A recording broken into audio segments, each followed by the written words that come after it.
Welcome to A1 Telugu first news. ముందుగా headlines చూద్దాం. కనిగిరిలో MSME పార్కును ప్రారంభించిన సీఎం చంద్రబాబు. CII సదస్సులో 10 లక్షల కోట్ల పెట్టుబడులే టార్గెట్. గత పాలనలో పరిశ్రమలు రాష్ట్రం విడిచి పారిపోయాయన్న సీఎం. 2026 నాటికి వెలుగొండ ప్రాజెక్టును పూర్తి చేస్తామని హామీ. ఢిల్లీలో ఘోర పేలుడు. దేశ భద్రతపై మోదీ ఆగ్రహం. నిందితులను వదిలిపెట్టమని ప్రధాని కఠిన హెచ్చరిక. రాజధానిలో అలర్ట్ భద్రతా సంస్థలు ముమ్మర సమీక్ష. దేశ భద్రతపై రాజీ లేదని మోదీ స్పష్టమైన సందేశం. తెలంగాణ కవి అందశ్రీకి ఘన నివాళులు. గట్కేసర్లో అంతిమయాత్ర. జయ జయ హే తెలంగాణ కవికి కన్నీటి వీడ్కోలు. పుష్పాంజలి ఘటించిన సీఎం రేవంత్. అందశ్రీ త్యాగం తెలంగాణ ఆత్మలో చిరస్థాయిగా నిలుస్తుందన్న నేతలు. ప్రశాంతంగా కొనసాగిన జూబ్లీహిల్స్ ఉప ఎన్నిక పోలింగ్. ప్రజలు ఉత్సాహంగా ఓటు వేశారని నవీన్ యాదవ్ వ్యాఖ్య. ప్రజాస్వామ్యంలో ప్రతి ఓటు విలువైనదని పిలుపు. అభివృద్ధి కోసం ఆలోచించి ఓటు వేయాలని విజ్ఞప్తి. జూబ్లీహిల్స్ ఉప ఎన్నిక నేపథ్యంలో పోలింగ్ కేంద్రాల వద్ద ఉద్రేకాలు కొనసాగుతున్నాయి. బీఆర్ఎస్ అభ్యర్థి మాగంటి సునీత మీడియా ఎదుట తీవ్ర ఆగ్రహం వ్యక్తం చేశారు. ఆమె చెప్పినట్టుగా కేంద్రాల పరిసరంలో బీఆర్ఎస్ ఏజెంట్లు కూర్చునే హక్కును పోలీసులు టేబుల్స్ చైర్లు లాక్కొని ఆమెని బలవంతంగా వెనక్కి పంపించారని ఆరోపించారు. అభ్యర్థిగా నాకే ఈ హక్కు ఎందుకు రద్దు చేయబడుతోంది? ఇది ఎంత దౌర్జన్యమని సునీత ప్రశ్నించారు.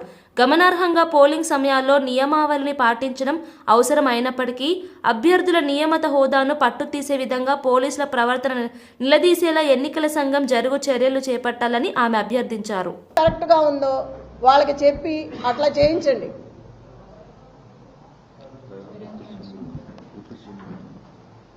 ఈ బట్టి విక్రమార్క మొత్తం జూబ్లీహిల్స్ అంతా రౌండ్లు వేస్తున్నాడు. అవసరం ఏంటి?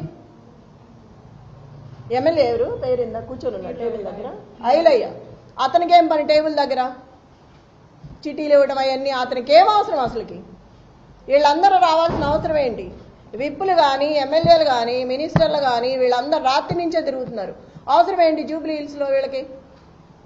లోకల్ నాన్ లోకల్ మాట్లాడుతున్నారు. మరి రజియా ఇంటికి వెళ్ళి బోరుబండ్లో సైట్ 3లో ఆ అమ్మాయి కూర్చుందని గట్టిగా మాట్లాడుతుందని ఇంటికి వెళ్ళి గొడవ చేశారు రౌడీలాగా పోలీసులు. ఆ అమ్మాయి మీద కూడా గొడవ చేశారు కూర్చోవద్దని. టేబుల్స్ ఇవ్వట్లా, కుర్చీలు ఇవ్వట్లేదు. ఆ టేబుల్స్ తీసుకొచ్చి పోలీసులు సందు చివర 3 అడ్డం పెట్టుకున్నారు. అవి ఎవరికి అవసరం? వాళ్ళ దగ్గర లాక్కొచ్చి మీరు ఎందుకు వేసుకోవాలి? ఆ కుర్చీలన్నీ విసిరేసి వాళ్ళు ఎట్లా కూర్చుంటారు? నైట్ అవుతుందో ఎంత టైం అవుతుందో తెలియదు. మహిళలు ఉన్నారు, ప్రెగ్నెన్సీ ఉన్నారు. అక్కడ అంతమంది జనాన్ని భయపెట్టి టేబుల్స్ తెచ్చి బయటకు వేసుకోవాల్సిన అవసరం ఏంటి? జూబ్లీహిల్స్ ఉప ఎన్నికలో పోలింగ్ శాంతియుతంగా కొనసాగుతోంది. హైడ్రా కమిషనర్ రంగనాథ్ తన ఓటు హక్కు వినియోగించారు. స్థానిక పోలింగ్ కేంద్రానికి వచ్చి ప్రజలతో పాటు క్యూలో నిలబడి ఓటు వేశారు. ఓటు వేయడం ప్రతి పౌరుడి హక్కు మాత్రమే కాదు, బాధ్యత కూడా అని ఆయన అన్నారు. ఎన్నికల ప్రక్రియలో ప్రతి ఒక్కరూ పాల్గొని తమ హక్కును వినియోగించాలని కమిషనర్ పిలుపునిచ్చారు. ప్రజాస్వామ్యంలో ఓటు ఒక్కటి దేశ భవిష్యత్తును నిర్ణయిస్తుందని ఆయన గుర్తు చేశారు.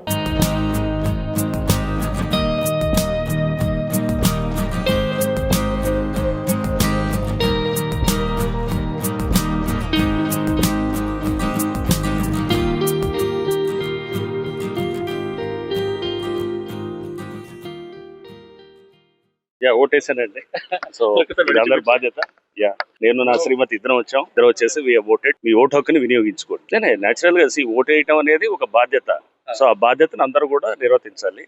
సో ప్రతి పౌరుడు ఇక్కడ హైదరాబాద్ జూబ్లీహిల్స్ కాన్స్టిట్యుయెన్సీ లో ఉన్న వాళ్ళందరూ కూడా మీ ఓటును వినియోగించుకోండి. గుంటూరు జిల్లా వెంగళాయపాలెం చెరువును ఆదర్శంగా తీసుకుని దేశవ్యాప్తంగా చెరువుల పునరుద్ధరణ కార్యక్రమాలు చేపడతామని కేంద్ర మంత్రి శివరాజ్ సింగ్ చౌహాన్ ప్రకటించారు. గుంటూరు ఎంపీ సహచర మంత్రి డాక్టర్ పెమ్మసాని చంద్రశేఖర్తో కలిసి వెంగళాయపాలెం చెరువును ఆయన పరిశీలించారు. చెరువుల పునరుద్ధరణతో భూగర్భ జలాల స్థాయి పెరగడంతో పాటు వ్యవసాయానికి నీటి లభ్యత పెరుగుతుందని మంత్రి పేర్కొన్నారు. కొబ్బరి మొక్కలు నాటి 2 నుంచి 3 లక్షల రూపాయలు ఆదాయం వచ్చే విధంగా చేశాం. అదేవిధంగా ఫిషరీస్ ని ఎలవ్ చేసి దాంట్లో 2-3 లక్షల ఆదాయం వచ్చే విధంగా చేస్తాం.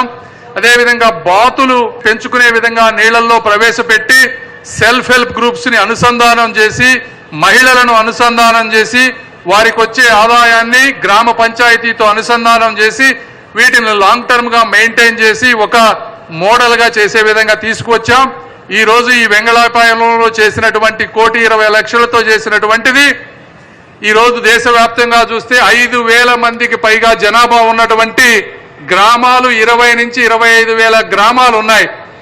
ఆ గ్రామాలలో ఊరి పక్కనే ఏ చెరువు అయితే ఉందో ఆ చెరువులన్నిటినీ కూడా ఈ విధంగా చేస్తే గ్రామంలో ఉన్నటువంటి ప్రజలు వ్యాయామంతో అందరూ కూడా కలిసి మాట్లాడుకునే విధంగా, అదేవిధంగా పిల్లలు మొబైల్ ఫోన్స్ నుంచి దూరంగా ఉండే విధంగా గ్రామాలలో ఒకప్పుడు చరిత్రలో ఏ విధంగా అయితే అనుసంధానం అయ్యారో ఆ విధంగా మళ్ళీ ఆ పల్లె వెలుగు గ్రామ స్వరాజ్యాన్ని తీసుకువచ్చే విధంగా దీన్ని రూపకల్పన చేశాం. నా ప్రియమైన ఆంధ్ర మెన్ అల్లు లకో మెన్ కోడల్लो को मी चौहान मामा योका शुभाशीष ये बेंगलापालम के मॉडल को पूरे हिंदुस्तान में लागू किया जाएगा.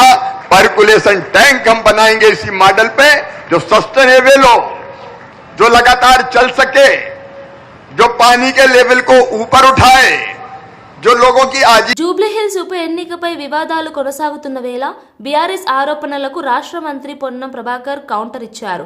ఎన్నికల సంఘానికి పంపిన విజ్ఞప్తిలో ఆయన ప్రచారం ముగిసిన తర్వాత స్థానికేతర కాంగ్రెస్ నేతలు నియోజకవర్గంలో లేరని స్పష్టం చేశారు. స్థానికేతరులు ఉంటే వారిపై కేసులు పెట్టుకోవచ్చు, చట్టం అందరికీ సమానమే అని మంత్రి పేర్కొన్నారు.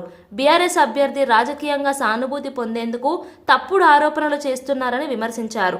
ఎన్నికల నిబంధనలను కాంగ్రెస్ పార్టీ పూర్తిగా పాటిస్తోందని తెలిపారు. నియోజకవర్గం కాని నాయకులు నియోజకవర్గంలో ఎన్నికలు జరిగే సందర్భంగా తిరిగితే వారిపైన కేసులు పెట్టుకోవచ్చు.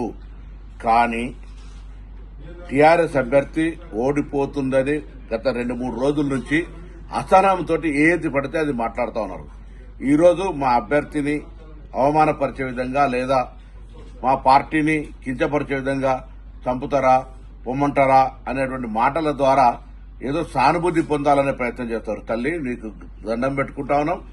ఎన్నికల పోటీలో మీరు పోటీ చేసినారు.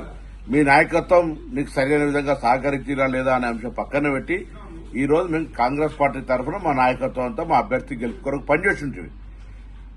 ప్రచారం ముగిసిన 5 గంటల తర్వాత ఎవరు కూడా ఎక్కడ మేము నియోజకవర్గంలో కనబడతలేం.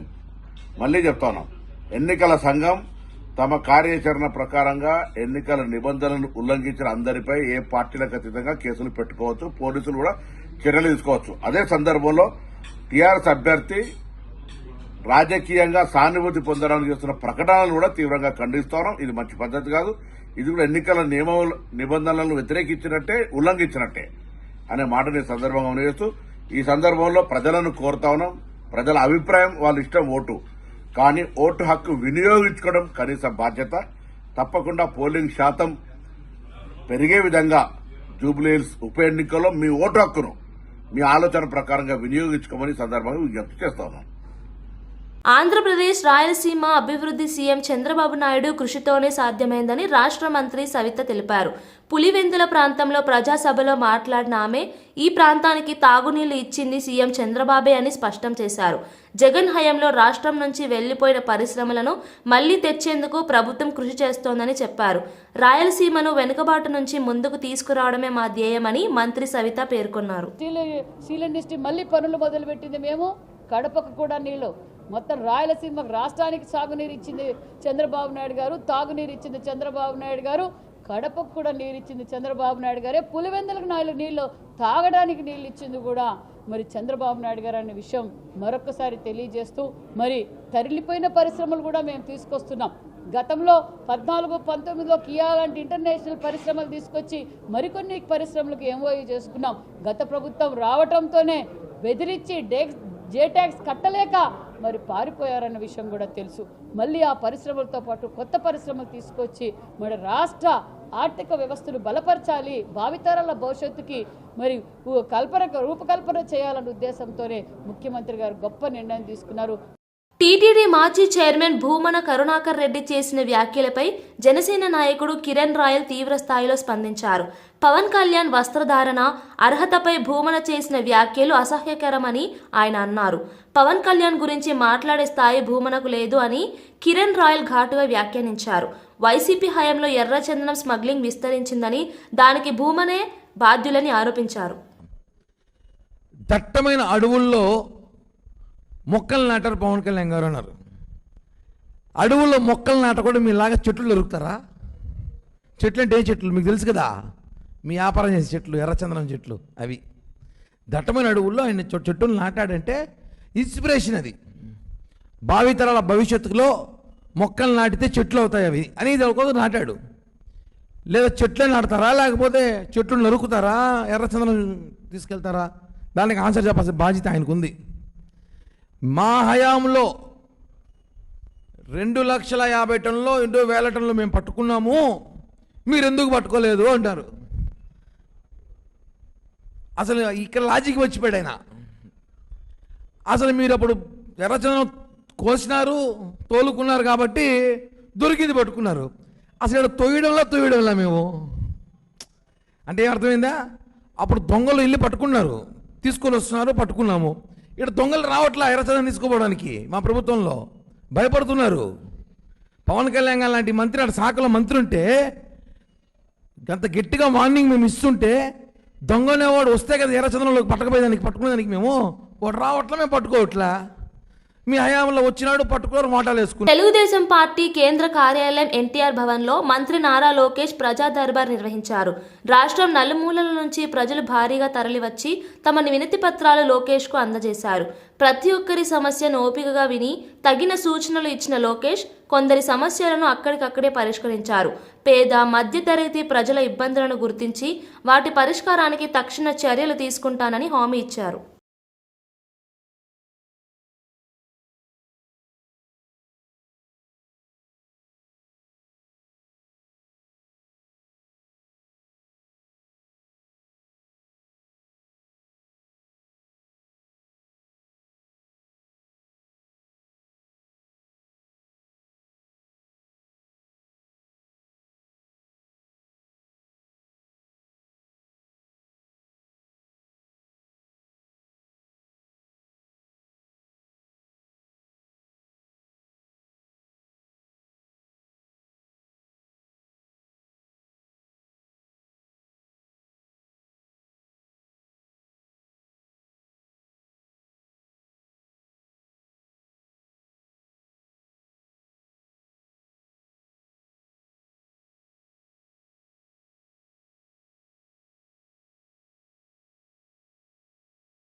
తిరుపతి జిల్లా పెళ్లకూరు మండలం పాలచూరు గ్రామంలో పరిశ్రమల అభివృద్ధికి కొత్త దిశగా మరో అడుగు పడింది.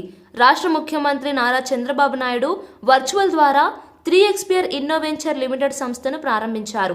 ఈ కార్యక్రమంలో రాష్ట్ర జలవనరుల శాఖ మంత్రి నిమ్మల రామానాయుడు ముఖ్య అతిథిగా పాల్గొన్నారు.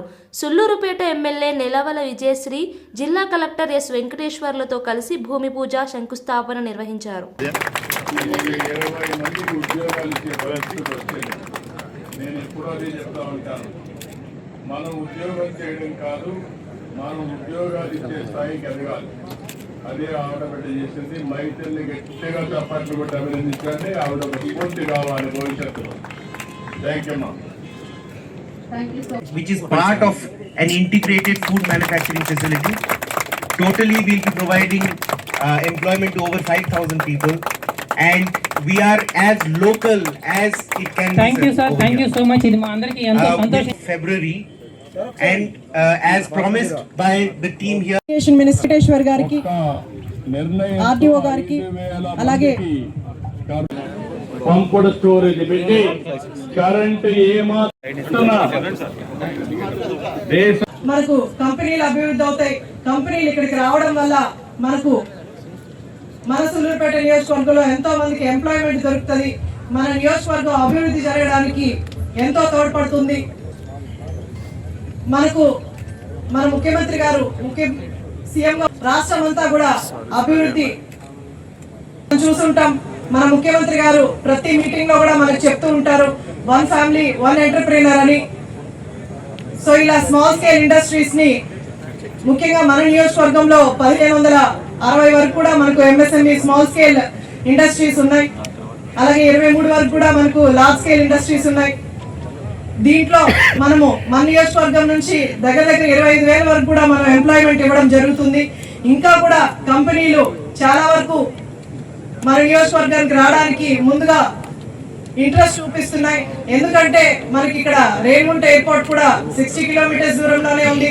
ఇటు చెన్నై ఎయిర్పోర్ట్ దగ్గరగా ఉంది. అలాగే మన నియోజకవర్గంలో ఈ కంపెనీస్ డెవలప్ అవడానికి కూడా ఈవెన్ నన్ను కూడా చాలా వరకు కూడా స్మాల్ స్కేల్ ఇండస్ట్రీస్ అప్రోచ్ అవడం ద్వారా వీళ్ళందరికీ కూడా ఎంప్లాయ్మెంట్ రావడానికి అవకాశం దొరుకుతుంది. ఇలా మన ముఖ్యమంత్రి గారు రాష్ట్రాన్ని ఎన్నో తిరిగి ఎంతో మంది కంపెనీలు కలిసి కంపెనీలు ఇక్కడ తీసుకొచ్చి పెట్టుబడుల కోసం శ్రామికంగా అభివృద్ధి చెందవలసిన అవసరం ఉన్నటువంటి విషయం. ఆ రకంగా అది ఆంధ్రప్రదేశ్ రాష్ట్రం.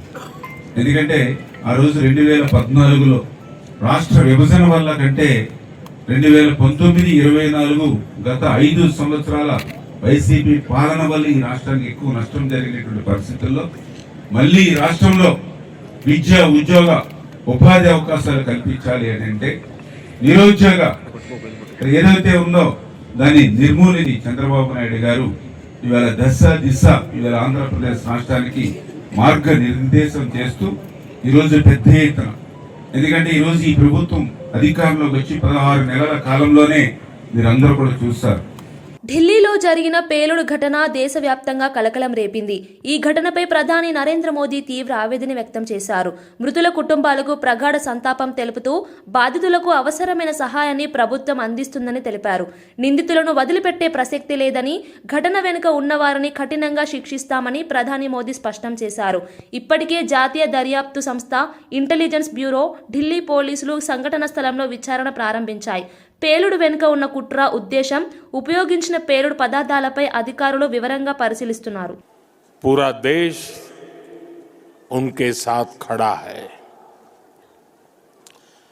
मैं कल रात भर इस घटना की जांच में जुटी सभी एजेंसियों के साथ, सभी महत्वपूर्ण लोगों के साथ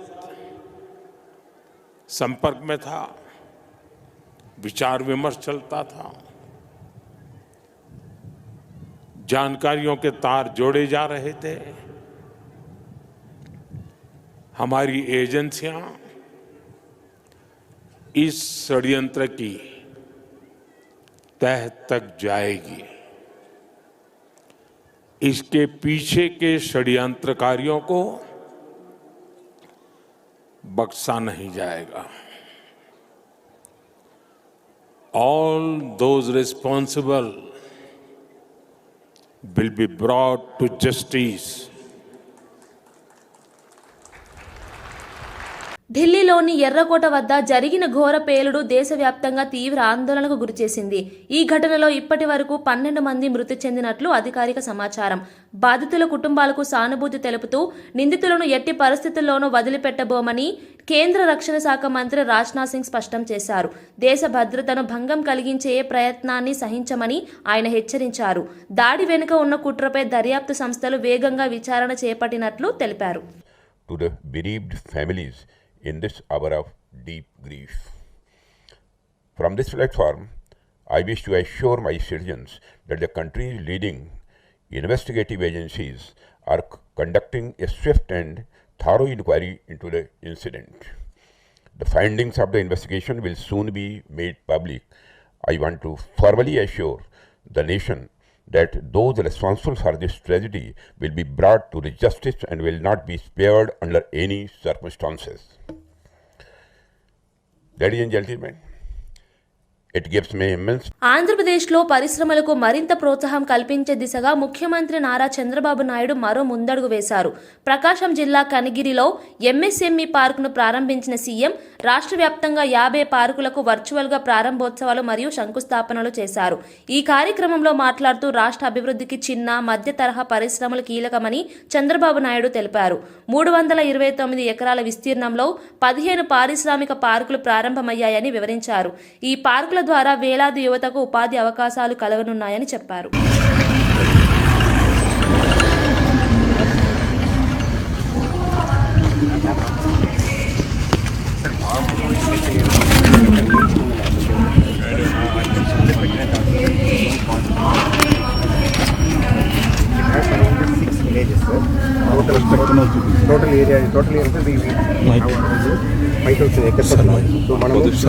నేను ఆ రోజు చాలా స్పష్టంగా చెప్పాను. అది ఇప్పటికి కూడా మీకు జ్ఞాపకం ఉంటుంది. ఇంకో పక్క పెట్టుబడులు తెచ్చి 20 లక్షల మందికి ఉద్యోగాలు ఇస్తామన్నాం. 20 లక్షల మందికి ఉద్యోగాలంటే చాలామంది అవహేళన చేశారు. ఆ దిశగా ఈరోజు మనం ముందుకు పోయే పరిస్థితికి వచ్చింది. ఈ రోజు నుంచి మీరు చూస్తే ఇప్పటికే చాలా వేసాం, ఫౌండేషన్లు వేసాం, ప్రారంభాలు చేసే పరిస్థితికి వచ్చాం. ఈ వారం అంతా కూడా రాష్ట్రం మొత్తం పెట్టుబడుల వెల్లువ, పండగ వాతావరణంలో ఇనాగరేషన్లు, ఫౌండేషన్లు వేసుకుంటున్నాం. అయితే ఒక్కొక్కసారి గతాన్ని గురించి ఆలోచించకపోతే భవిష్యత్తుకు ప్రణాళికలు వేసుకోలేం. గత పాలకుల విధ్వంస విధానాలతో పరిశ్రమలు మూతబడ్డాయి, పారిశ్రామికవేత్తలు పారిపోయారు. అంతేకాదు, మా తమ్ముడు అరుస్తున్నాడు.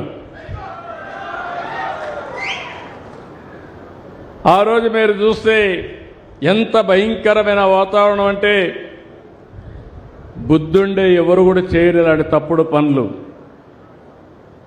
కావాలని చెప్పి కరెంటు ఉత్పత్తి చేసే సోలారు కంపెనీలు ఎంఓయూలు చేశాం.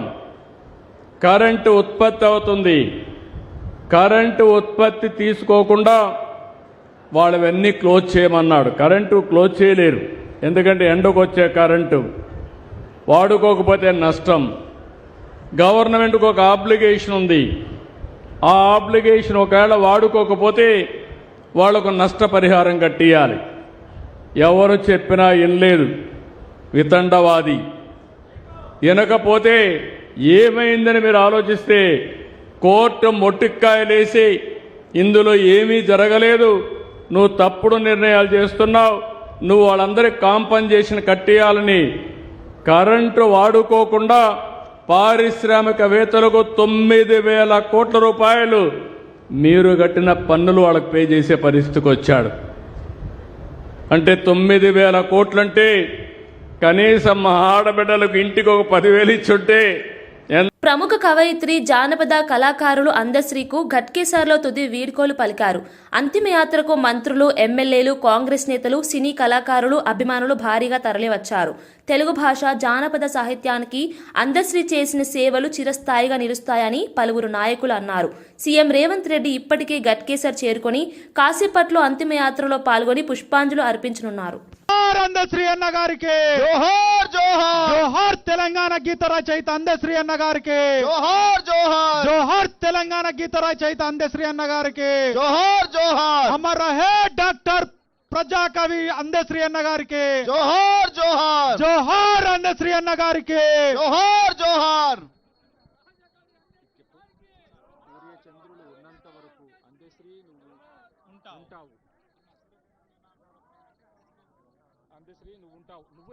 సూర్యచంద్రులు ఉన్నంత వరకు అందశ్రీ నువ్వు ఉంటావు. సూర్యచంద్రులు ఉన్నంత వరకు అందశ్రీ నువ్వు ఉంటావు. సూర్యచంద్రులు ఉన్నంత వరకు అందశ్రీ నువ్వు ఉంటావు.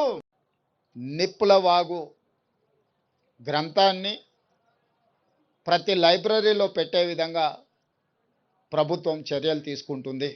వారిని కోల్పోవడం తెలంగాణ సమాజంతో పాటు నాకు, నా కుటుంబానికి ఒక బాధాకరమైన అంశము. ఏది ఏమైనా తెలంగాణ రాష్ట్ర ప్రభుత్వం అందశ్రీ గారికి గౌరవించడమే కాదు, అందశ్రీ గారికి పద్మశ్రీ ఇవ్వాలి అని గత సంవత్సరం కేంద్ర ప్రభుత్వానికి లేఖ రాయడం జరిగింది. ఈసారి కూడా స్వయంగా ప్రధానమంత్రి నరేంద్ర మోడీ గారిని కలిసి తెలంగాణ ఆత్మగౌరవం, తెలంగాణ గుండె ధైర్యం అందశ్రీ గారికి పద్మశ్రీ ఇవ్వాల్సిందిగా కేంద్ర ప్రభుత్వాన్ని విజ్ఞప్తి చేస్తున్నాం. మిత్రులు కిషన్ రెడ్డి గారిని, బండి సంజయ్ గారికి కూడా నేను సూచన చేస్తున్నా, మీ వంతు ప్రయత్నం మీరు చేయండి. తెలంగాణ రాష్ట్ర ముఖ్యమంత్రిగా అందశ్రీని గౌరవించుకోవాల్సిన బాధ్యత తెలంగాణ ప్రజల తరఫున మీ మీద, నా మీద ఉన్నది. జూబ్లీహిల్స్ ఉప ఎన్నికలో పోలింగ్ శాంతియుతంగా కొనసాగుతోంది. ఉదయం నుంచే ఓటర్లు పెద్ద సంఖ్యలో పోలింగ్ కేంద్రాలకు చేరుకున్నారు. మొదటి 45 నిమిషాలకే 70 నుంచి 100 ఓట్లు వేయడం ఉత్సాహపూరితంగా ఉందని కాంగ్రెస్ అభ్యర్థి నవీన్ యాదవ్ తెలిపారు. పోలింగ్ కేంద్రాలను స్వయంగా సందర్శించి ఏర్పాట్లను పరిశీలించానని చెప్పారు. ప్రజాస్వామ్య పండుగలో ప్రతి ఓటరు చురుగ్గా పాల్గొనడం ఆనందంగా ఉందని అన్నారు. పోలింగ్ కేంద్రాల వద్ద భద్రతా ఏర్పాట్లు బాగున్నాయని, పోలీసులు సక్రమంగా విధులు నిర్వర్తిస్తున్నారని ఆయన అభినందించారు. స్టేషన్లో పోలైనాయి అండ్ జనాలు ఈ ఎలక్షన్లో అత్యధిక పోలింగ్ జరిగే అవకాశం. ప్రజలందరూ కూడా కొంచెం ఎర్లీ మార్నింగ్ బై 7 o'clock అందరూ కూడా రావడం జరిగింది, పోలింగ్ స్టేషన్స్కి రావడం జరిగింది. మంచి ఓటింగ్ పర్సెంటేజ్ ఎలక్షన్లో పెరిగే చాలా చక్కటి పోలింగ్ పర్సెంటేజ్ పెంచేందుకు, ఎందుకంటే గతంలో కూడా ఇక్కడ 50% దాటలేదు. అంటే అప్పట్లో జనాలు వచ్చి ఓట్లు వేసేది కాదు, కానీ ఈసారి మాత్రం ఇప్పుడు చూస్తున్నటువంటి పరిస్థితి చూస్తే 70%, 60 to 70% పోలింగ్ జరిగే అవకాశం ఉంది. ఎందుకంటే నేను ఇప్పుడు అన్ని దాదాపు 5-6 పోలింగ్ స్టేషన్స్కి వెళ్తే 70 votes, 60 votes within 40 minutes.